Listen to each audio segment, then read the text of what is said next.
Muito bem, acho que podemos voltar ao conto excepcional por volta da página 35, Julio Cortázar, aquele argentino.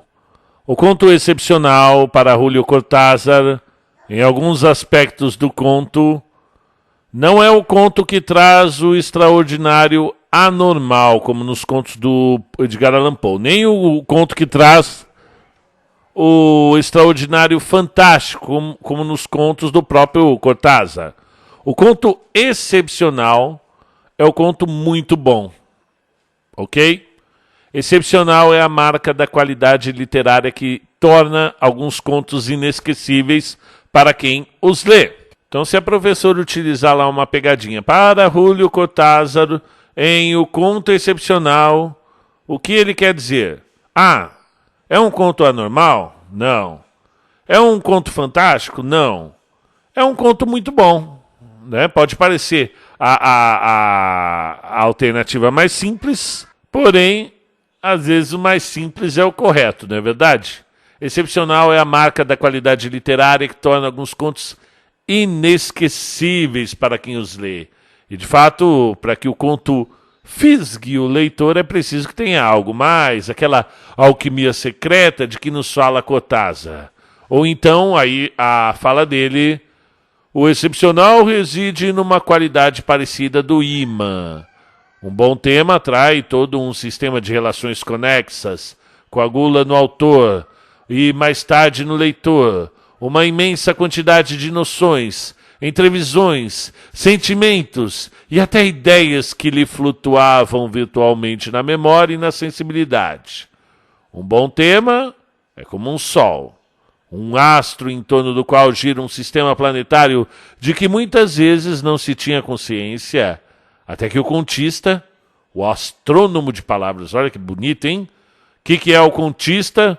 Um astrônomo de palavras nos revela sua existência. Vimos várias dessas condições ao percorrermos a teoria do conto, mas Cortázar parece dar o fecho necessário, ao considerá-las em conjunto como um sistema de relações, em que cada elemento tem sua função específica, insubstituível.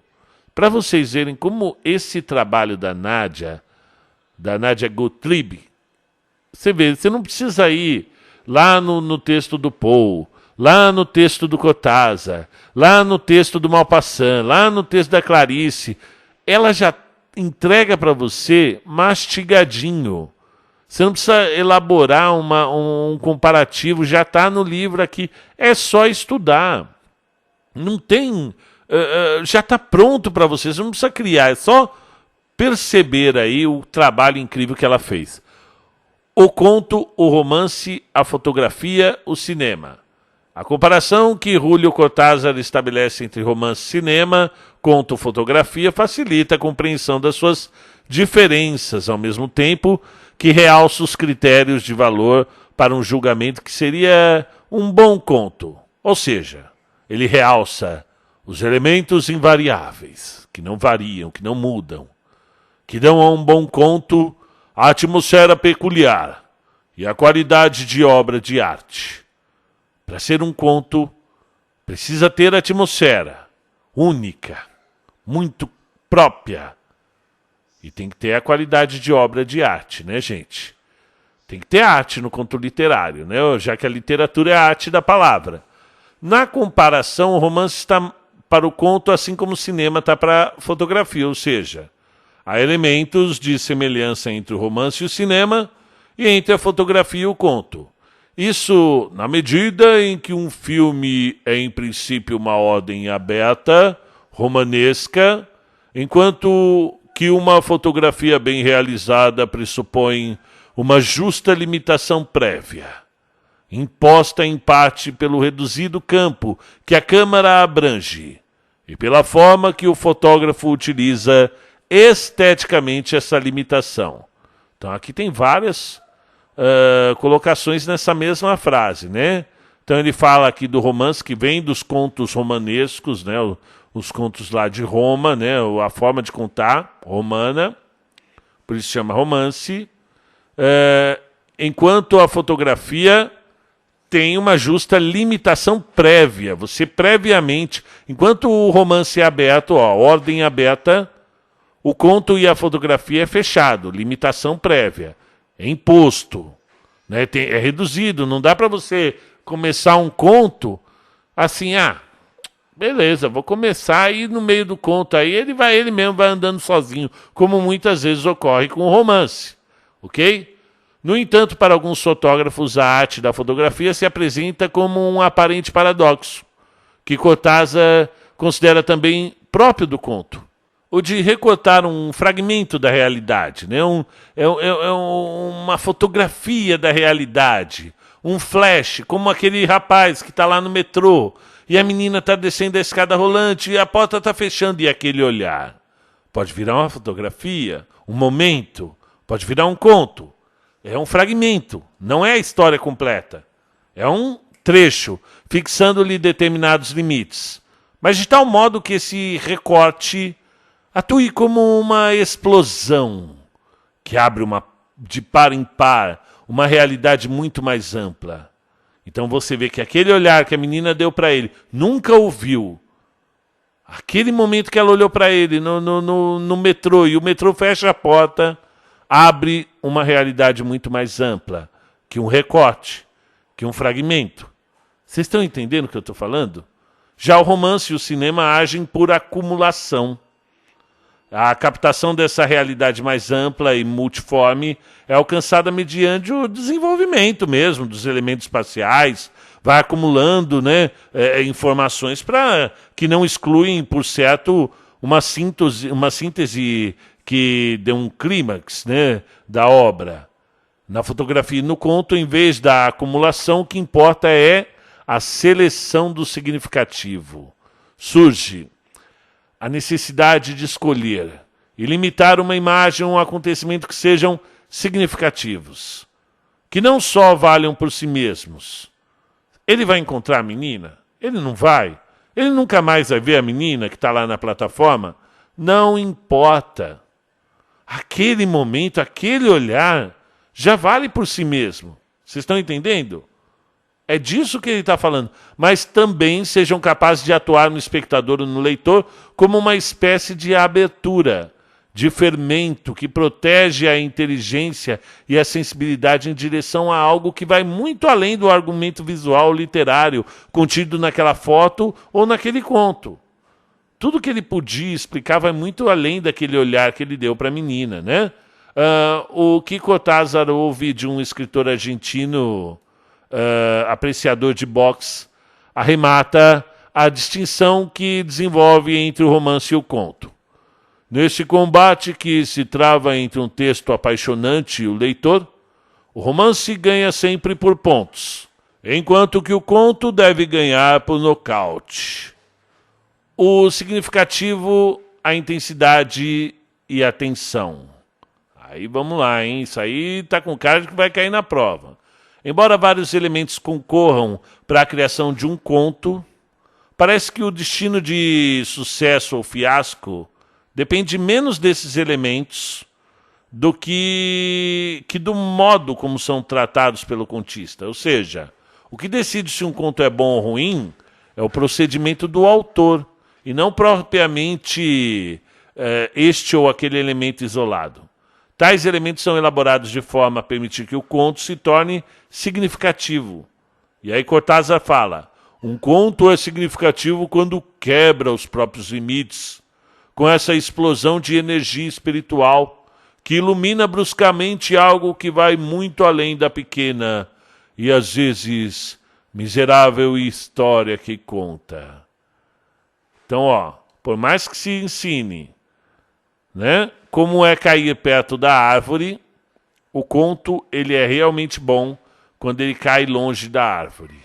É aquele fruto que não poderia cair ali debaixo da sombra da árvore, mas estava misteriosamente ali, né, longe da árvore, ou longe da casinha, fora dos elementos que constituem norma, regra, e aí você entende que nem sempre a normatização ela vem ao encontro de um conto maravilhoso, incrível, estupendo, ou como o Cortázar fala, excepcional. Para que isso ocorra, o tempo e o espaço do conto têm de estar como que condensados, submetidos a uma alta pressão espiritual e formal para provocar essa abertura. E além da capacidade de captar o mais significativo a outros quesitos que favorecem a conquista do interesse do leitor ou do sequestro momentâneo do leitor, segundo Cortázar, né? Tá falando isso, você é dono, ou como o outro fala lá, né? A alma. Você capta a alma do leitor, né? O Edgar Allan Poe fala. Este discípulo de Poe, né? Não tinha lido essa próxima frase, que de certa forma está a reiterar a lição do mestre. Mestre quem? Poe. Pois o que é a intensidade senão a eliminação do supérfluo, de que já tratava Poe? Pois a intensidade, para Cortázar, é a eliminação de todas as ideias, ou as situações intermédias, de todos os recheios, ou fases de transição que o romance permite e mesmo às vezes até exige. Nos contos de intensidade, como em O Tonel de Amontilhado ou O Barril de Amontilhado, de Edgar Allan Poe, ouçam ou leiam. Pessoal, quem está começando ainda não tem um volume de leitura muito grande, tem um livro da Clarice Lispector, a tradução dela, do Edgar, que também, por um acaso, era uma grande fã do Edgar Allan Poe. Ela traduziu, mas essa tradução dela é bem simplesinha, é quase uma adaptação, ok? Porque ela tira vários elementos do original para transformar num conto bem fácil de entender, ok? Essa versão da Clarice Lispector. Mas tem outros também. Tem um livro muito bonito e muito bem traduzido da Dark Side, ok? Então vocês vão conseguir uma versão mais longa e mais aprofundada, mais próxima do original, do Barril de Amontilhado. Que, gente, que história incrível. Tem também no canal, joga lá, O Barril de Amontilhado, conto um conto, ok? Eu narrei 2 vezes esse conto. Os fatos despojados de toda a preparação saltam sobre nós e nos agarram. Diferente desta intensidade é a tensão. A tensão, olha só, intensidade é uma coisa. Né? O que é intensidade aqui? Nos contos de intensidade, os fatos despojados de toda a preparação saltam sobre nós e nos agarram. Ok? A intensidade é aquilo que vem voando em cima da gente. Pega a gente, chacoalha. Diferente dessa intensidade é a tensão, que é uma intensidade que exerce na maneira pela qual o autor vai nos aproximando lentamente do que conta. Enquanto a intensidade é o pulo do gato que vem de uma vez, a tensão é uma intensidade, sim, mas que vem nos aproximando lentamente, aquele gatinho que vai ganhando degraus conforme vai atingindo a narração, ok? Tal como em A Lição do Mestre, de Henry James, e nesses contos de tensão, sente-se de imediato que os fatos em si carecem de importância, que tudo está nas forças que os desencadearam, na malha sutil que os precedeu e os acompanha. Uma bolha de sabão. Sim, uma bolha de sabão que se desprende do autor, do seu pito de gesso. Essa é a imagem que Cortázar cria para representar a autarquia do conto, ou a sua capacidade de existir, ou a de respirar por si, independentemente já do seu autor. É a figura que representa também a forma fechada e tensa do conto, como fora para Poe. Tal como o modelador de argila, o contista trabalha essa forma de dentro para fora, até a sua tensão maior, na forma esférica. A forma do conto é a da esfera, é redondo, né? Construída sob a tensão máxima, em cujo interior o autor deve mergulhar antes de soltá-la. Cortázar endossa, do conto breve e seus arredores, o 10º mandamento do decálogo do perfeito contista, do uruguaio Horácio Quiroga. Gente, eu posso até abrir um parêntese aqui para falar do Quiroga, gente. Que escritor... Olha, é para quem realmente gosta de contos pesados, assim, porque toda a vida dele, toda a escrita dele passa... a sua obra mais famosa são os Cuentos de Amor e Loucura e de Morte. Ele perdeu o pai quando tinha 4 anos. Aí veio o padrasto se suicidou. Aí o melhor amigo dele morreu com um tiro acidental disparado por ele. Que horrível! E aí ele resolveu casar, né? Falou, pô, tudo de ruim aconteceu comigo. A esposa dele se matou também. Você acha que ele tinha coisa boa para escrever? Infelizmente não. E aí, depois de tudo, né? Aí ele pegou um câncer e cometeu suicídio, ingerindo uma dose letal de cianeto.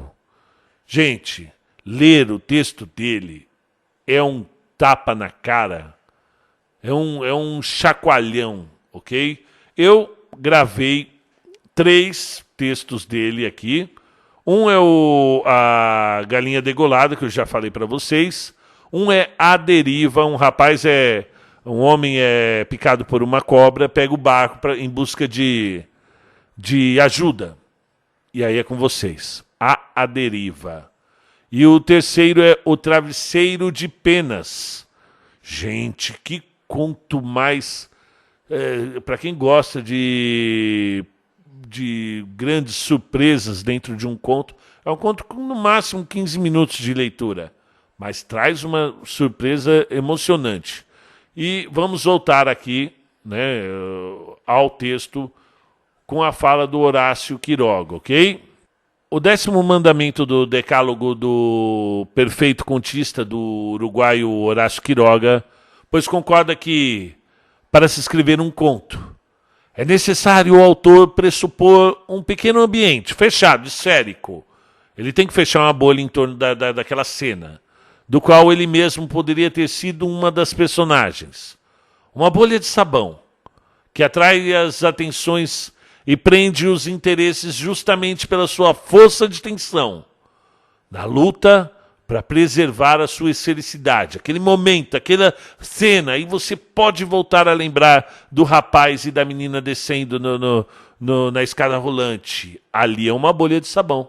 Vocês estão entendendo? Que prende, tem toda uma tensão para o trem não sair e aquele olhar, né, ficar eternizado. Que se não se mantiver suficientemente forte, pode desvanecer com um leve sopro, ok?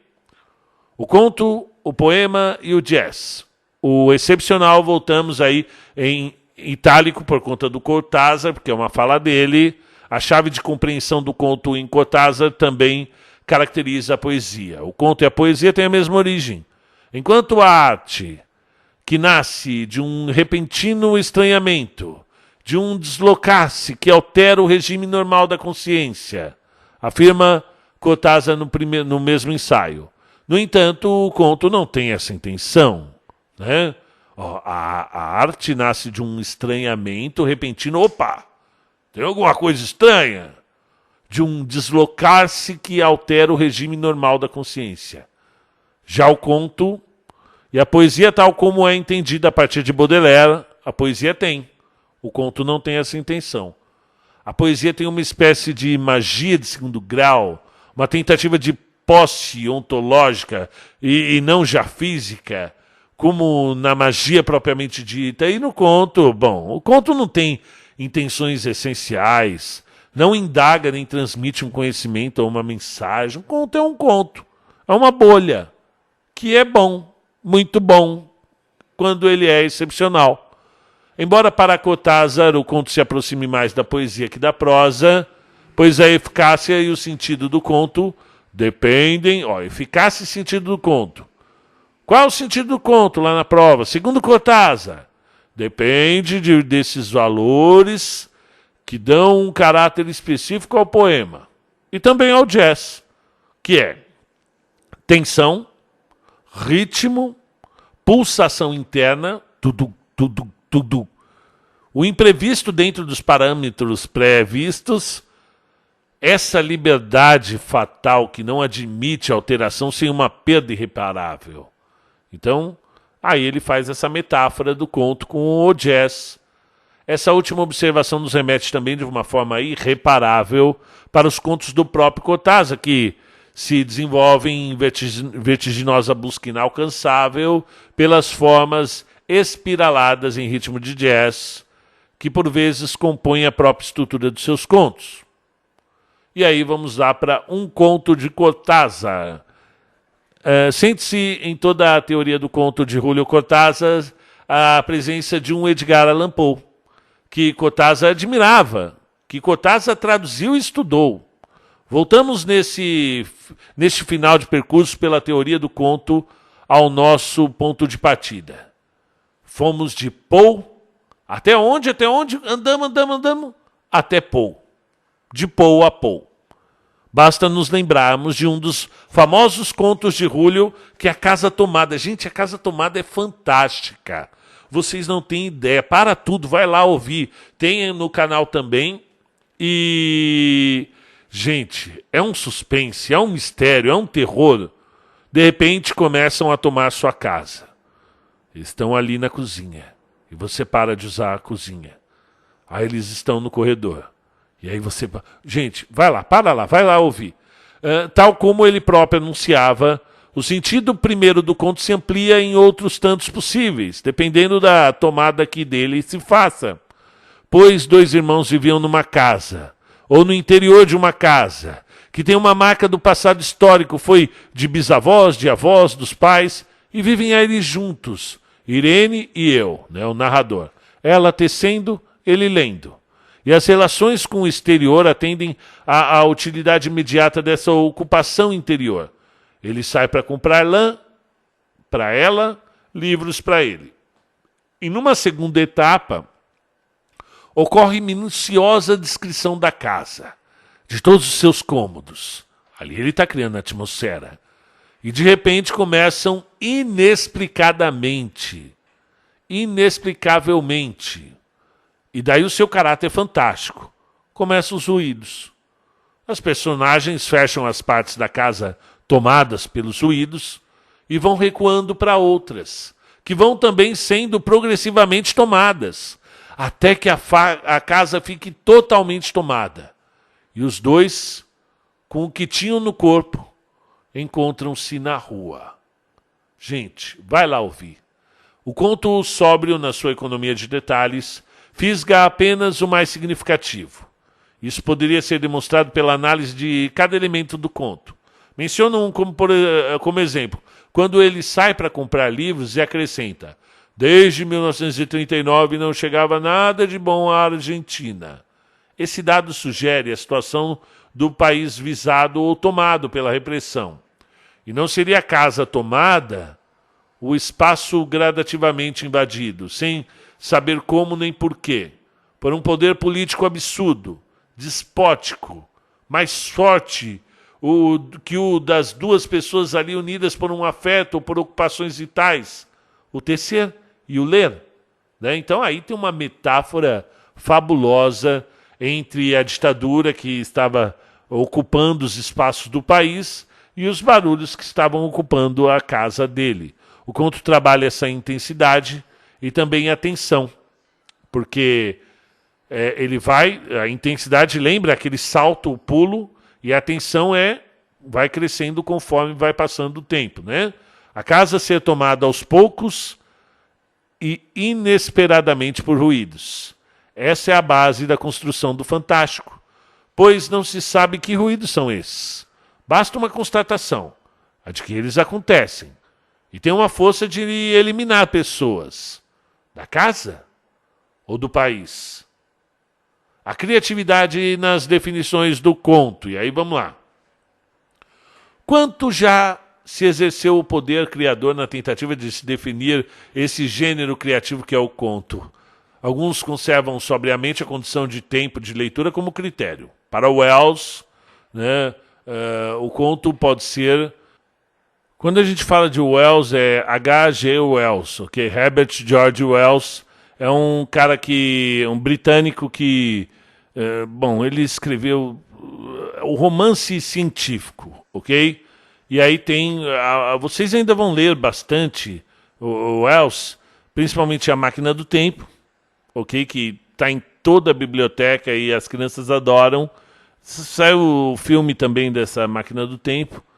O Homem Invisível, também traduzido para o cinema, e A Guerra dos Mundos, né? A Guerra dos Mundos virou filme também uns tempos atrás, aí, se eu não me engano, com o Tom Cruise, né?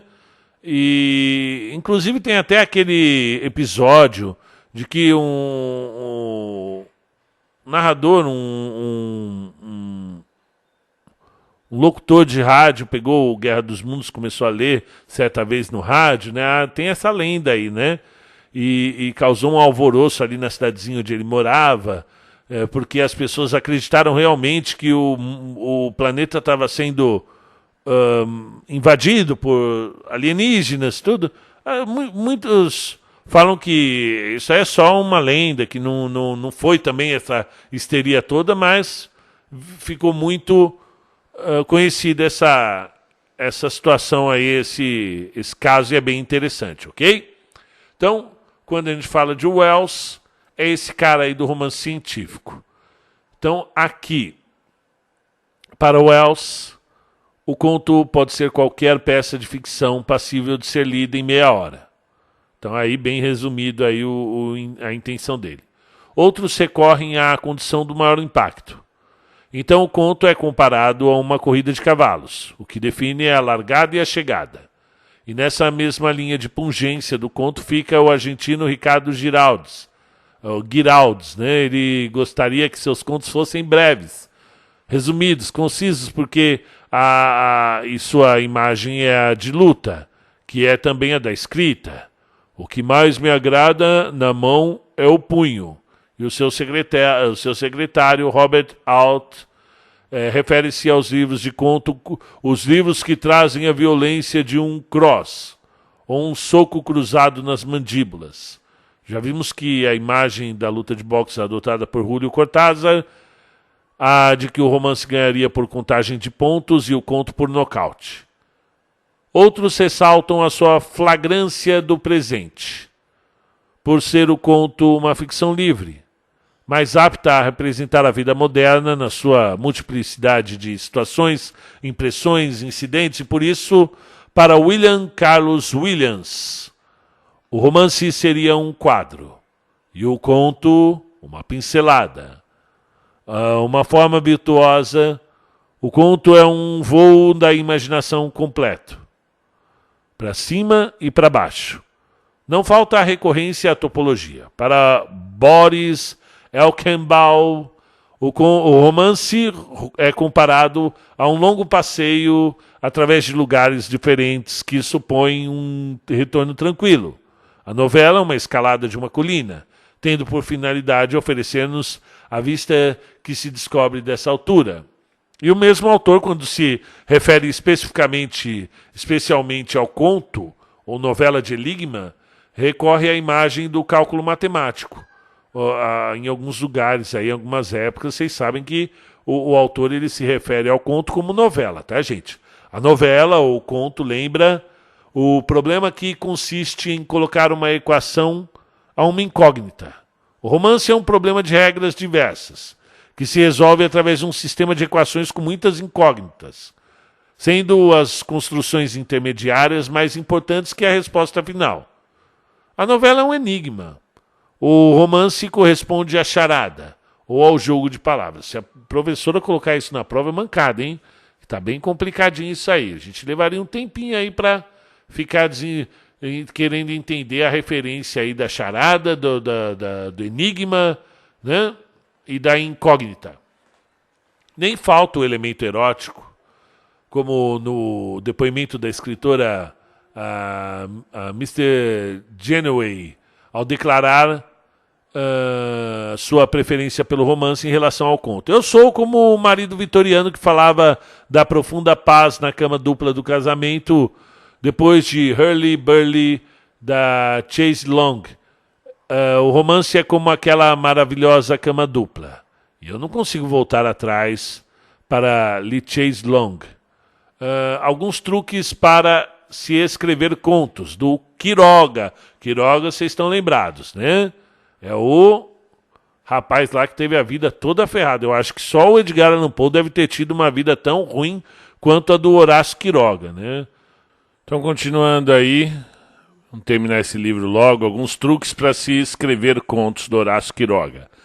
Nem falta também no hall das definições criativas um manual perfeito do contista, né? Do perfeito contista, criado pela ironia do célebre contista uruguaio Horácio Quiroga. Imagina o tamanho da ironia de um cara que teve uma vida assim, gente do céu.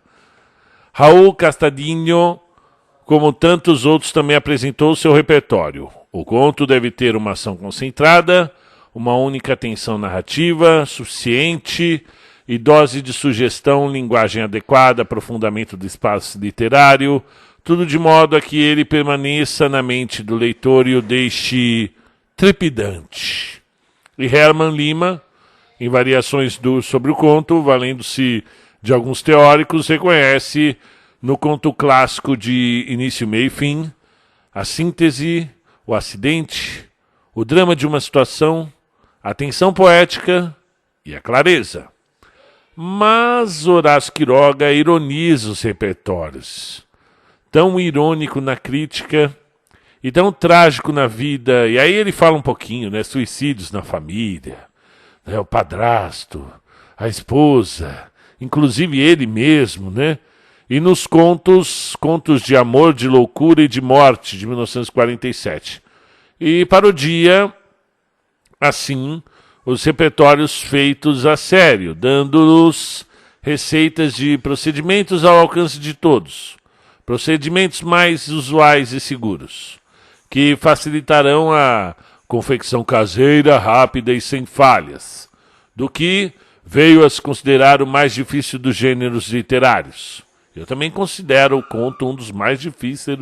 É muito mais fácil você fazer um romance de 300 páginas do que um bom conto. E nos passa algumas dicas sobre o conto. Por exemplo, por onde começar? Pelo fim. Porque no conto, tal como no soneto, é preciso saber onde se vai. O mais difícil é achar a frase final. Mais uma vez, as intenções de Poe a regular a economia nos meios narrativos. E para começar também com as velhas fórmulas abandonadas, do tipo, era uma formosa noite de primavera, era uma vez, que são ainda mais eficientes se o que vem depois é bom. Porque se nada prometem e nada sugerem, justamente por isso despertam a malícia, como se estivesse a encobrir uma mulher maravilhosa. Começar também pelo lugar comum, se usado de má fé, fora de lugar. Exemplo, usar pálido como a morte, não para a noiva morta, mas para a noiva viva. E aí um paradoxozinho fica, né? Essa é uma comparação muito batida, né? Pálido como a morte, né? Mas aí, no caso, se a pessoa estiver viva, né? Aí você cria um paradoxo além da comparação. Aí fica interessante, né? Usar o lugar comum, se usado de má fé, fora de lugar. Aconteceu algumas coisas disso aí também, viu? E até você jogar para um lado e cota para o outro, né? Deve-se essa arte íntima do conto que ele compara a uma mulher bonita nos seus truques. Deve-se valer de ligeiras formosuras, pequenos encantos muito visíveis, que o artista deve espalhar aqui e ali por sua história. Como o uso da tal cor local. Se quer escrever um conto regionalista e não conhece o lugar onde se passará a história, ponha um poncho nas personagens e solte-as em espanhol mal falado e terá um folclore, um conto de folclore nacional. Tudo isso aqui é ironia, né? De como se fazer um bom conto literário, na verdade, é o contrário, tá, gente? A audácia do contista é sempre sua condição necessária. O artista que não se atreve a perturbar com giros ininteligíveis o seu leitor deve mudar de ofício. Se você não está disposto a perturbar o seu leitor, colocar ele num rodopio que vai explodir a mente dele, então é melhor mudar de profissão. E Quiroga ainda constata que há escritores para homens, que geralmente usam mala o idioma, e escritores para damas, sobre as quais diz não estar bem informado, pois devem eles ter o dom da sensibilidade particularíssima que escapa à maioria dos escritores. Algumas dessas propostas, sistematicamente reunidas num decálogo, num manual ou numa série de truques, chegam a compor uma síntese, quando o Quiroga, ao comentar a crise do conto nacional, endossa as 3 qualidades de contistas apresentadas por Tolstói: sentir com intensidade, atrair a atenção e comunicar com energia os sentimentos, porque um conto diluído é como um perfume rarefeito. Não se percebe mais a intensidade essencial que constituíam sua virtude e o seu encanto. Então, é também Quiroga que, nesse mesmo artigo, resume a distinção do conto e novela. Se não é de todo exata a definição de síntese para a obra do contista e de análise para a do novelista, nada melhor pode se achar. Então aí você joga essa palavra, segundo Quiroga, de análise para o novelista e de síntese, ou seja, né, um resumo para o contista. Na verdade, síntese não é só resumir, ok?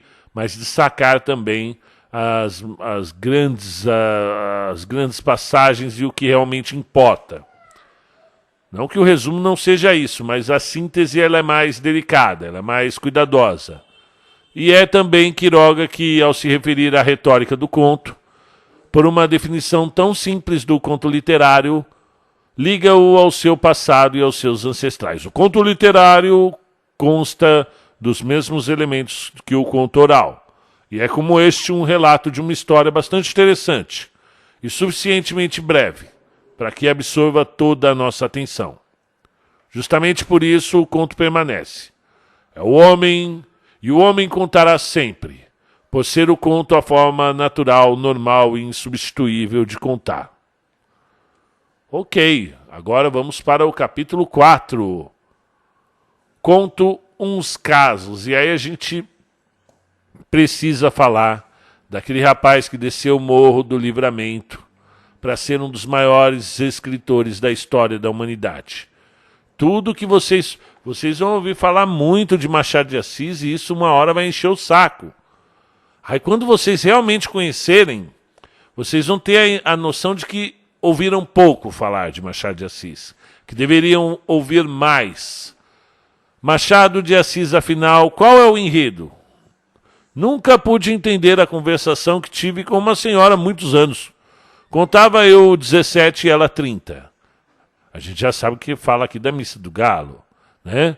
Assim se inicia um dos famosos contos do Machado de Assis, um dos cerca de 300 que ele escreveu, a Missa do Galo. Corre lá, vai ler.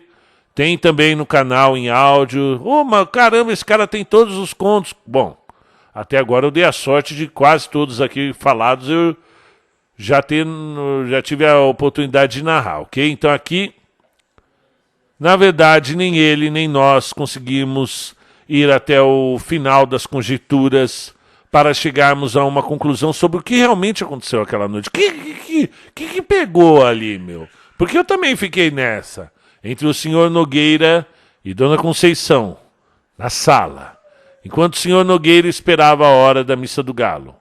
Porque os contos, inclusive tem na escola isso aí, em quadrinhos também, tem meio uns desenhos mal feitos, não gostei do estilo, não. Mal feito, não gostei do estilo. Eu achei que poderia ter feito algo mais à altura de Machado de Assis. Me desculpe aí o cartunista, mas não ficou bom, não. porque os contos de Machado traduzem perspicazes compreensões da natureza humana, desde as mais sádicas às mais benévolas, porém nunca ingênuas. O cara introduziu o realismo aqui no Brasil, só que ele foi muito mais do que isso. O que ele fez não cabe dentro do realismo. É claro que tem todas as características, como o olhar binocular sobre a alma humana. Igual quando você está beijando alguém, você abre o olho, você vai ver todos os defeitos. Não é muito legal, né? Você abrir o olho quando você está num beijo de língua, assim, né? Porque você vai ver a pessoa muito de perto. Logo você vai perceber alguns defeitos que você não viu ali antes de, né? O realismo é assim. É o olhar binocular sobre a pessoa. E você vai ver todas as suas patologias, as coisas mais sádicas, porém nunca ingênuas, né? Voltando ao texto. Aparecem motivadas por um interesse próprio, mais ou menos sórdido, mais ou menos desculpável, mas é sempre um comportamento duvidoso, que nunca é totalmente desvendado nos seus recônditos segredos e intenções. É o olhar binocular, você olhar de pertinho a alma ali, o psicológico, né? Não digo nem a alma, o psicológico, a natureza do ser humano, né? O modo pelo qual o contista Machado apresenta a realidade traz consigo uma sutileza em relação ao não dito. Tem que reparar no que ele não diz. Ah, lembrou da Capitu, né? Ele não falou se ela traiu ou não, né? Tem que prestar atenção no que ele não diz e não no que ele diz, né? Alguém já falou isso aí, né?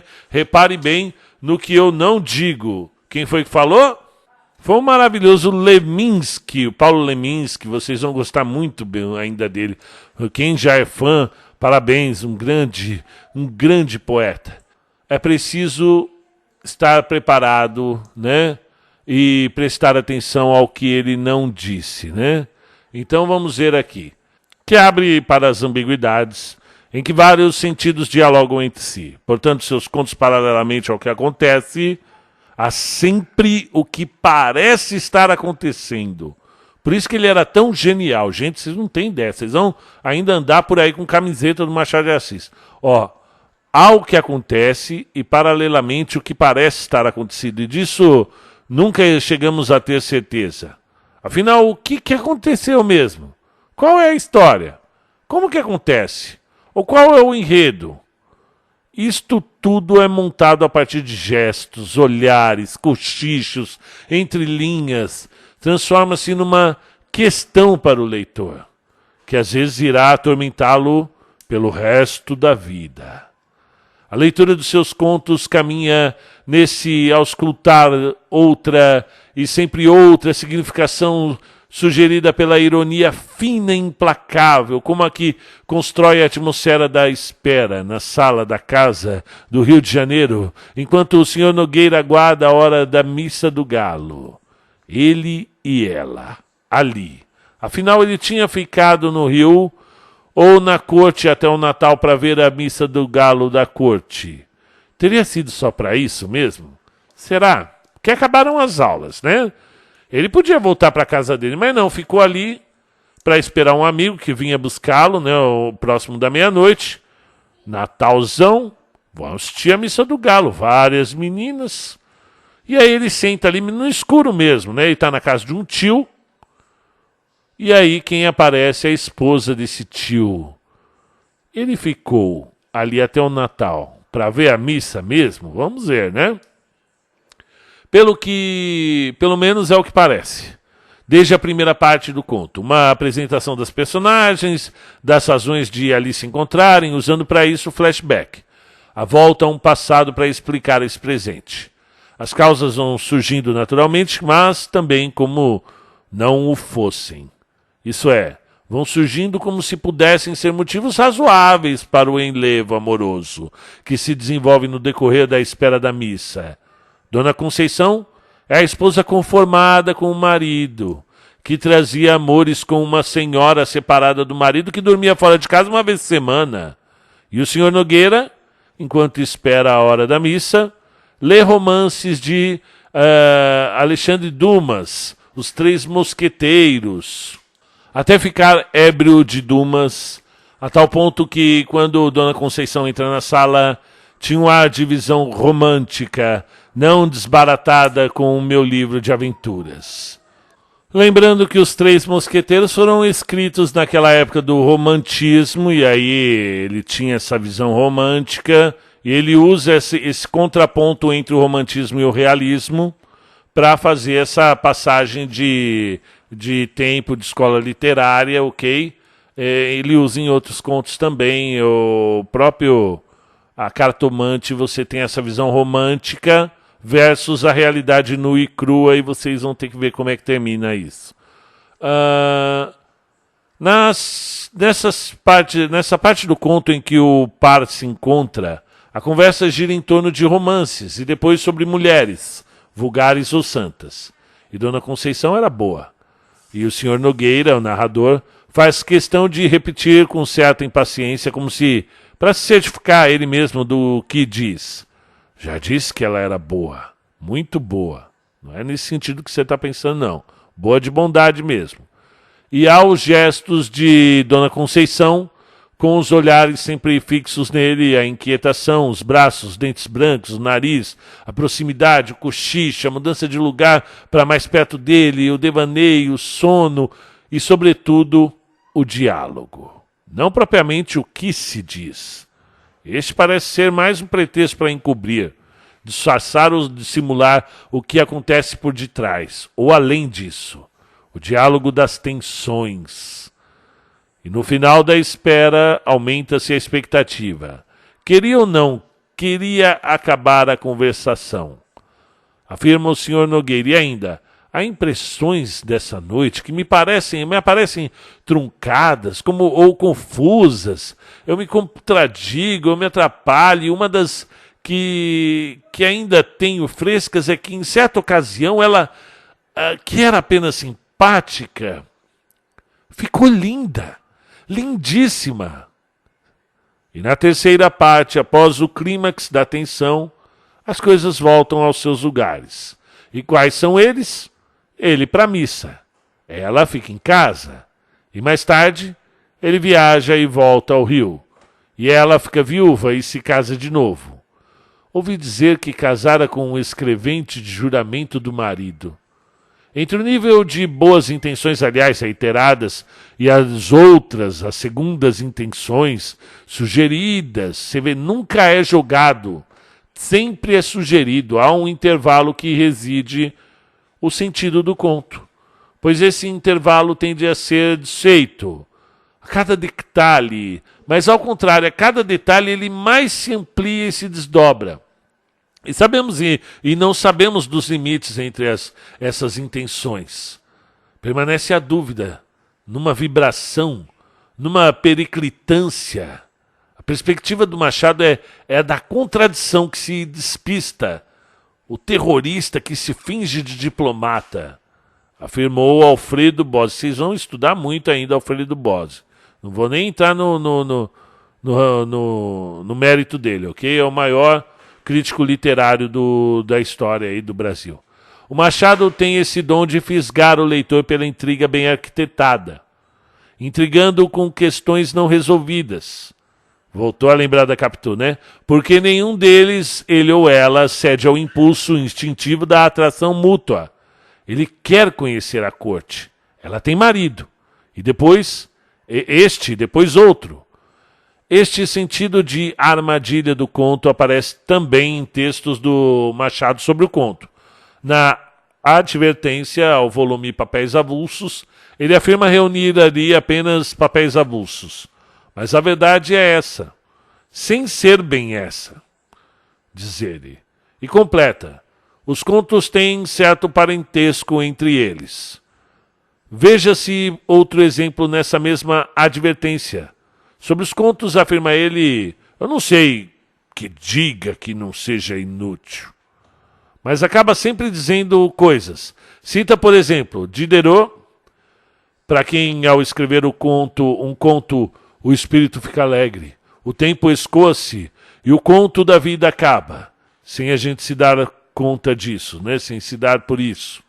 Realmente ele não quer dizer, e diz. E mais, realmente é isso dito por Diderot, que acontece quando se lê um conto. Mas será que é só isso que o Machado quer dizer? Não está ele pensando que a realidade castiga essa fuga ilusória do real? Tal qual surpreendeu a personagem de A Cartomante. Opa, vamos lá. Não estaria ele pensando que a realidade castiga essa fuga ilusória do real? Quando você fica muito ali, e aí ele faz, é o que eu falei, você fica, é o Madame Bovary aí, né? A Madame Bovary, a menina, ela ficava lendo esses romances românticos do primeiro período ali do século XIX, e apaixonada, tudo. Quando veio a realidade, que ela casou, que ela viu que a vida não era nada aquilo que ela fantasiava, e isso já é uma crítica ao romantismo, e a Cartomante também. Porque a Rita, ela acreditava nessas coisas fantasiosas, como cartomantes, cartas ali desvendando o futuro, tal, né? E o Camilo falou, não tem nada a ver. Só que a hora que a água bateu no pescoço dele, ele resolveu, né, ir à Cartomante. E aí a realidade, ela castiga essa fuga ilusória do real. Tal qual surpreendeu o personagem de A Cartomante, nesse caso, todo quando tende a ser um conto do vigário, realmente a verdade é essa, sem ser bem essa. E este é também o segredo do conto, que promove o sequestro do leitor, prendendo num efeito que lhe permite a visão em conjunto da obra. Desde que todos os elementos do conto são incorporados, tendo em vista a construção desse efeito, do Poe, né? E aí, ó, ele tá dando aí, tá terminando o livro, ele vai começar a resumir, ele vai começar na conclusão, ele vai te dar ali o que você precisa para fazer a prova, bonitinho. Coloca aí, Poe, o efeito. Nesse sequestro temporário, existe toda uma força de tensão, um sistema de relações entre elementos do conto, em que cada detalhe é significativo. E aí, Julio Cortázar, o conto centra-se num conflito dramático, em que cada gesto e olhar são até mesmo teatralmente utilizados pelo narrador. E aí você tem Bowen. Não lhe falta a construção simétrica de um episódio num espaço determinado, o B-Metals. Trata-se de um acidente da vida, que é o José Oiticica que fala, cercado nesse caso de um ligeiro antes e depois, e de tal forma que esta ação parece ter sido mesmo criada para um conto, adaptando-se a esse gênero e não a outro, porque o seu caráter de contração, e aí Friedman, este é um lado da questão teórica referente às características específicas do conto. Eis um caso. Mas nesse momento especial de ações e reações mútuas entre o par amoroso, permanece uma zona velada, porque as personagens não explodem, ou não deixam explodir até o final, a sua intimidade. E este já é o outro lado da questão, que diz respeito à especificidade dos contos de Machado de Assis. Já é outro caso. A leitura do conto transita entre esses dois percursos. Isso pode cair na prova. Tal qual a situação das personagens de Machado, que fica entre os dois lados, pairam entre lá e cá, e aí pode ser o que acontece e o que não acontece, e muitas vezes o que não acontece é realmente o que acontece, e o real e o ilusório, e tal qual Machado se situa na história do conto, entre a tradição do conto de acontecimento, que é quando você vai contar uma história realmente, que o fato é importante, e o moderno conto de acontecimentos interiores, que são mesmo indevassáveis na sua totalidade. Aí a gente fala de Machado de Assis, fala de Clarice Lispector, fala de Guimarães Rosa, fala dos escritores russos, né, Chekhov, Tolstói, Gogol, Dostoiévski. E o que é o plano do autor, do narrador e da personagem? O que é disfarce? Ficam essas indagações. Não dá mesmo para se perceberem os limites. Ou será que dá? Ou será que dá? Eu não sei. Capítulo 5. Cada conto um caso. Porque cada conto traz um compromisso selado com a sua origem, a da história, e com o modo de se contar a história. É uma forma breve. E com o modo pelo qual se constrói esse seu jeito de ser, economizando os meios narrativos mediante a construção dos impulsos, a condensação dos recursos, a tensão fica mais forte, né, das fibras do narrar, porque são assim construídos. Tendem a causar uma unidade de efeito, a flagrar os momentos especiais da vida, favorecendo a simetria no uso do repertório dos seus materiais de composição. Além disso, são modos peculiares de uma época da história e modos peculiares de um autor. Então, varia também de época para época, viu, gente? Tem muita variação da época da história. A peculiaridade daquele autor, que deste e não de outro modo organiza a sua história, como organiza outras, de outros modos, de outros gêneros, como são também os modos peculiares de uma fase da produção desse contista, num determinado tempo, num determinado país, como são. A sequência dos elos que motivam a ocorrência de um conto tende também ao desdobramento em 1001 contingências. Não há como não nos lembrarmos aqui de Jorge Luiz Borges, que escreve e lê as traduções das 1001 Noites do Capitão Burton, do Dr. Mardus, de Eno Littman, e que por sua vez leram outras versões árabes, que por sua vez foram registradas a partir de outros milenários contadores. E se as noites em que se contavam os contos se desdobraram em 1001, tentando assim adiar a morte, parece que as tentativas de se buscar um elemento comum aos contos vai além do simples contar histórias, que o liga à sua tradição antiga. Tendem também a se desdobrar, tal qual a antiga tradição, em quase tantas quantos são os contos que se contam. O que faz também de cada conto um caso teórico. Então, o que ele falou aqui, para fechar o livro dele, falou que cada conto é uma teoria de um conto. Se colocar isso na prova, hein?